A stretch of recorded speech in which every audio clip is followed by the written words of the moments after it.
매일 아침 건강보조식품을 챙겨 드시나요? 혹시 4시간만 자도 괜찮다고 생각하시나요? 그렇다면 지금 당장 멈춰야 합니다. 지금부터 말씀드릴 내용은 지금까지 알고 계셨던 건강 상식을 완전히 뒤집을 것입니다. 사실 TV나 인터넷에서 접하는 건강 정보의 대부분은 과학적 근거가 부족합니다. 특정 식품이 몸에 좋다는 광고, 짧은 수면으로도 건강할 수 있다는 이야기들, 이런 것들은 대부분 과학적으로 증명되지 않았습니다. 실제로 과학적으로 명확하게 입증된 건강 수칙은 놀랍게도 단 3가지뿐입니다. 더 놀라운 사실은 이 3가지 중 가장 중요한 한 가지가 운동도 식이요법도 아니라는 점입니다. 건강 수명을 획기적으로 늘릴 수 있는 3가지 핵심 원칙을 중요한 순서대로 알아보겠습니다. 첫 번째, 가장 중요한 것은 수면입니다. 많은 분들이 운동이나 식단이 가장 중요하다고 생각하시는데 과학적 연구 결과에 따르면 수면이 그 둘을 합친 것보다 더 중요합니다. 하루 7시간에서 8시간 충분히 깊게 자야 합니다. 흔히 이렇게 생각합니다. 활동하는 게 기본이고 피곤해서 잠깐 쉬려고 자는 거라고요. 하지만 생물학적으로 보면 완전히 반대입니다. 수면이야말로 우리 몸의 기본 상태입니다. 잠을 자다가 배고프고 필요한 일이 있어서 잠깐 깨어나는 것이지 깨어있다가 쉬려고 자는 게 아닙니다. 요즘 수면에 대한 잘못된 정보가 너무 많습니다. 특히 4시간이나 5시간만 자도 괜찮다는 이야기는 절대 믿으면 안 됩니다. 수면 부족은 치매 발병 위험을 크게 높입니다. 과거 4시간 수면을 자랑했던 영국 대처 총리와 미국 레이건 대통령이 나중에 치매의 진단을 받았습니다. 이건 우연이 아닙니다. 수면 부족이 우리 몸에 미치는 영향은 상상 이상입니다. 면역력이 떨어지고 암 발병 가능성이 높아지며 사망 원인 1위인 심혈관 질환의 위험도 급격히 증가합니다. 이게 얼마나 확실한지 보여주는 놀라운 연구가 있습니다. 전 세계 70개국에서 매년 실시하는 서머타임이 그 증거입니다. 서머타임이 시작되는 날, 전 국민이 평소보다 1시간 일찍 일어나게 됩니다. 그런데 미국의 경우 그 다음날 심장마비 발병률이 무려 24%나 증가합니다. 단 1시간 수면이 줄었을 뿐인데 말입니다. 반대로 가을에 서머타임이 해제되어 1시간을 더 잘 수 있게 되면 다음날 심장마비 발병률이 21% 감소합니다. 10년 넘게 반복된 연구에서 매년 같은 결과가 나타났습니다. 이보다 더 명확한 증거가 있을까요? 수면 부족은 학습 능력과 집중력도 크게 떨어뜨립니다. 미국에서 실시된 연구를 보면 등교 시간을 1시간 30분 늦춰서 학생들이 더 자게 했더니 성적이 전체적으로 상승했습니다. 특히 SAT 같은 중요한 시험 성적이 눈에 띄게 올랐습니다. 공부를 잘하려면 잠을 줄일 게 아니라 충분히 자야 합니다. 잠을 충분히 자면 기억력과 문제 해결 능력이 향상됩니다. 시험 기간에 밤을 새워 공부하는 것은 최악의 선택입니다. 청소년은 8시간 이상 수면이 필수입니다. 충분한 수면은 감정 조절 능력도 좋아지게 만듭니다. 잠을 푹 자면 대인관계가 개선되고 성격도 좋아집니다. 많은 분들이 놀라는 사실이 하나 더 있습니다. 잠을 많이 자면 살이 찐다고 생각하는데 과학적으로는 정반대입니다. 수면 부족일 때 오히려 지방세포가 더 많이 축적됩니다. 푹 자야 지방이 효과적으로 분해됩니다. 체중 관리를 하고 싶다면 식단 조절보다 수면부터 챙겨야 합니다. 잠자는 동안 우리 몸에서는 무슨 일이 일어날까요? 2013년에 발견된 놀라운 사실이 있습니다. 우리 몸의 림프계는 세포에서 나온 노폐물을 제거하는데 뇌에는 이 림프관이 없었습니다. 그래서 오랫동안 뇌의 노폐물이 어떻게 제거되는지 수수께끼였습니다. 네덜란드의 네데르가르드 교수팀이 밝혀낸 바에 따르면 수면 중에 특별한 일이 벌어집니다. 뇌세포의 8,090%를 차지하는 아교세포가 자신의 부피를 거의 절반으로 줄입니다. 그러면 뇌에 공간이 생기고 척수액이 그 공간으로 들어와 뇌 전체를 씻어냅니다. 마치 세차하듯이 뇌를 깨끗하게 청소하는 겁니다. 이 시스템을 글림프 시스템이라고 부릅니다. 중간에 잠이 깨면 뇌가 제대로 청소되지 않은 상태가 됩니다. 이 청소 과정이 제대로 이루어지지 않으면 각종 뇌 질환의 위험이 높아집니다. 따라서 밤 11시에 잠들어서 아침 7시에 일어나는 규칙적인 패턴을 만들어야 합니다. 잠자는 것은 게으른 게 아닙니다. 오히려 성실하고 부지런한 사람이 할 일을 제대로 해서 충분히 잘 수 있습니다. 잠을 충분히 자지 못하면 나중에 각종 질병으로 의료비를 쓰게 됩니다. 두 번째로 중요한 것은 식사입니다. 그런데 여기서 먼저 알아야 할 중요한 사실이 있습니다. 어떤 음식이 건강에 좋은지는 사실 과학적으로 정확히 밝혀지지 않았습니다. 놀랍지만 이게 현실입니다. 왜 그럴까요? 음식에 대한 연구는 매우 어렵습니다. 사람들을 그룹으로 나눠서 특정 음식만 장기간 먹이면서 건강 상태를 관찰해야 하는데 이런 실험은 윤리적으로 불가능합니다. 그래서 대부분의 영양 연구는 설문조사 방식입니다. 하루에 고기를 몇 번 드십니까? 이런 질문을 하고 수년 후 누가 암에 걸렸는지 보는 방식이죠. 문제는 이게 매우 부정확하다는 점입니다. 예를 들어 2017년 하버드대학교 연구에서 붉은 고기가 대장암 발병률을 17% 높인다는 결과가 나왔습니다. 그런데 생각해 보세요. 붉은 고기를 많이 먹는 사람은 와인도 많이 마실 가능성이 높고 채소는 덜 먹을 가능성이 높습니다. 그럼 대장암의 원인이 고기인지 채소 부족인지 와인인지 어떻게 구분할 수 있을까요? 이게 바로 복합 효과의 문제입니다.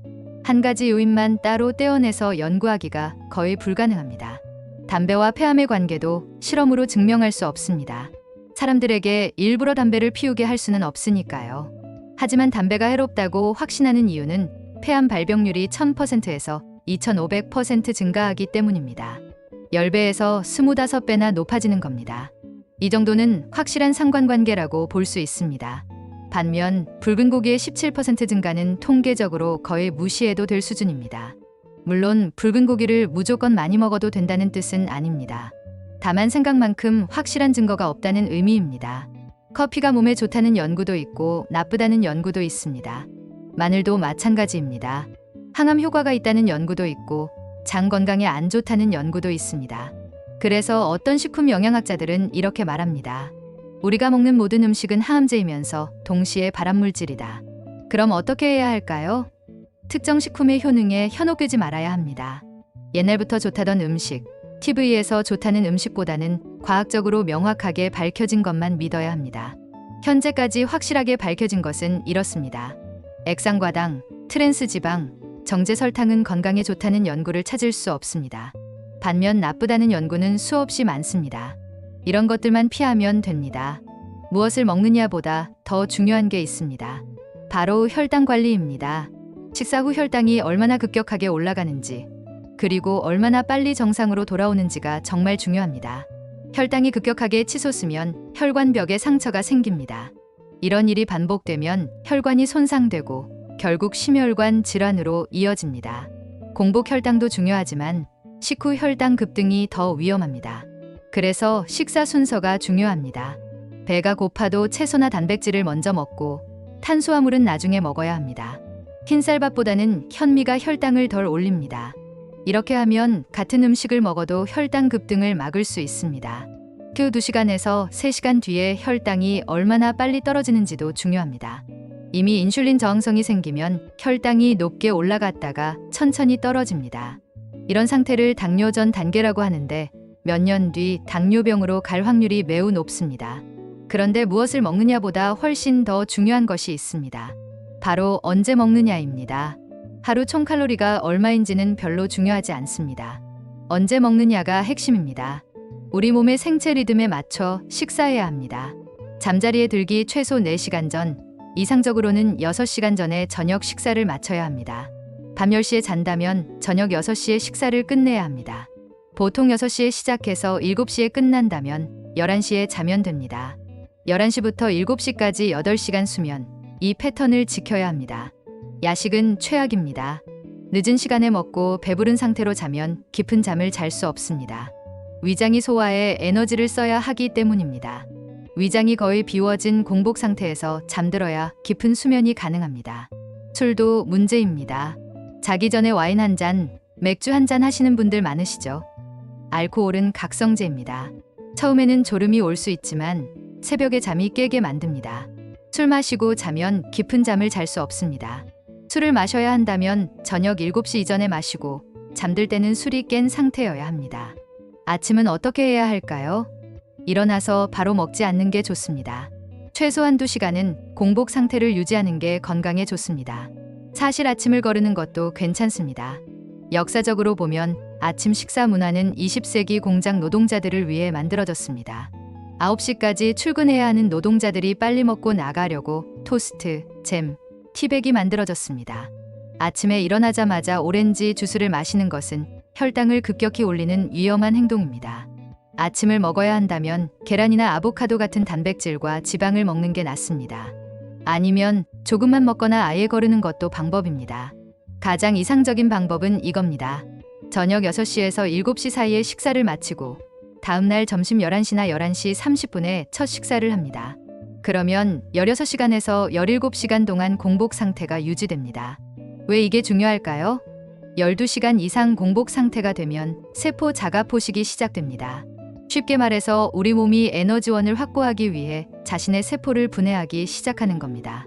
이때 우리 몸은 매우 똑똑하게 행동합니다. 근육 세포는 건드리지 않습니다. 왜냐하면 굶으면 움직여서 음식을 찾아야 한다는 걸 알기 때문입니다. 대신 날고 기능이 떨어진 세포부터 먼저 제거합니다. 몸이 스스로 대청소를 하는 겁니다. 이 과정이 반복되면 몸이 젊어지고 건강해집니다. 머리도 잘 돌아가게 되고 치매 예방에도 도움이 됩니다. 그런데 흥미로운 연구 결과가 있습니다. 평소 운동을 많이 하는 사람은 12시간만 굶어도 세포 자가 포식이 시작되지만 운동을 안 하는 사람은 36시간을 굶어야 시작됩니다. 운동이 단식의 효과를 3배나 높인다는 뜻입니다. 아침을 거르고 16시간 공복을 유지하면 4시간 동안 세포 자가 포식이 일어납니다. 그리고 점심을 먹으면 됩니다. 배고프니까 마음껏 먹어도 됩니다. 채소를 먼저 먹고 탄수화물은 나중에 먹되 양은 충분히 먹어도 괜찮습니다. 저녁도 마음껏 먹으면 됩니다. 하루 2끼를 충분히 먹으면 원래 3끼 먹던 열량을 다 먹을 수 있습니다. 굶을 필요가 없습니다. 열량을 줄일 필요도 없습니다. 그런데도 체지방은 줄어들고 근육량은 늘어납니다. 이것이 간헐적 단식의 효과입니다. 세 번째 핵심은 운동입니다. 음식보다 운동이 더 중요한 이유는 의도적으로 조절하고 효과를 볼 수 있기 때문입니다. 운동은 우리 몸의 미토콘드리아 기능을 향상시킵니다. 미토콘드리아는 세포 안에 있는 작은 발전소 같은 것입니다. 음식에서 얻은 영양분을 에너지로 바꾸는 곳이죠. 나이가 들면서 미토콘드리아 기능이 떨어지는데 운동을 하면 미토콘드리아 수도 늘어나고 효율도 좋아집니다. 특히 추천하는 운동이 있습니다. 바로 존투 트레이닝입니다.